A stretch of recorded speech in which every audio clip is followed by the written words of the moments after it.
Learn English with book. Start with why. Part 1. A world that doesn't start with why. 1. Assume you know. On a cold January day, a 43-year-old man was sworn in as the chief executive of his country. By his side stood his predecessor, a famous general who, 15 years earlier, had commanded his nation's armed forces in a war that resulted in the defeat of Germany. The young leader was raised in the Roman Catholic faith. He spent the next 5 hours watching parades in his honor and stayed up celebrating until 3 o'clock in the morning. You know who I'm describing, right? It's January 30th, 1933, and I'm describing Adolf Hitler and not, as most people would assume, John Fitzgerald Kennedy. The point is, we make assumptions. We make assumptions about the world around us based on sometimes incomplete or false information. In this case, the information I offered was incomplete.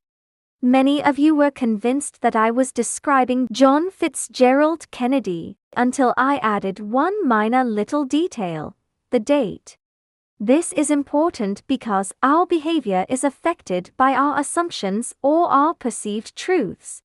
We make decisions based on what we think we know. It wasn't too long ago that the majority of people believed the world was flat. This perceived truth impacted behavior.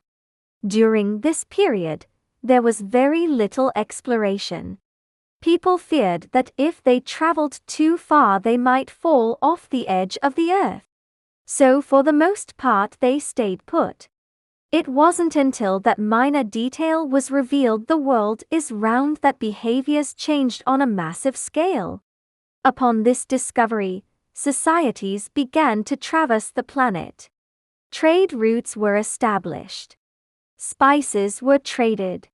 New ideas, like mathematics, were shared between societies, which unleashed all kinds of innovations and advancements.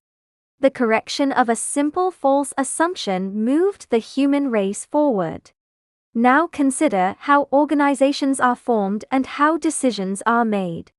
Do we really know why some organizations succeed and why others don't, or do we just assume?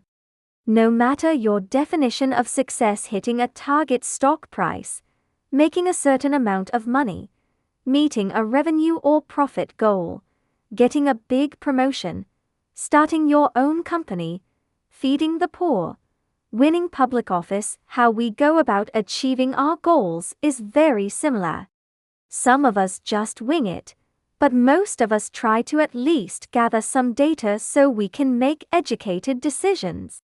Sometimes this gathering process is formal, like conducting polls or market research.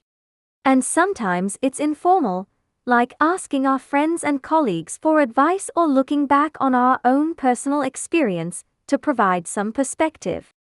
Regardless of the process or the goals, we all want to make educated decisions. More importantly, we all want to make the right decisions.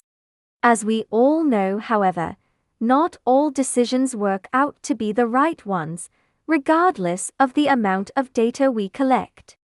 Sometimes the impact of those wrong decisions is minor, and sometimes it can be catastrophic.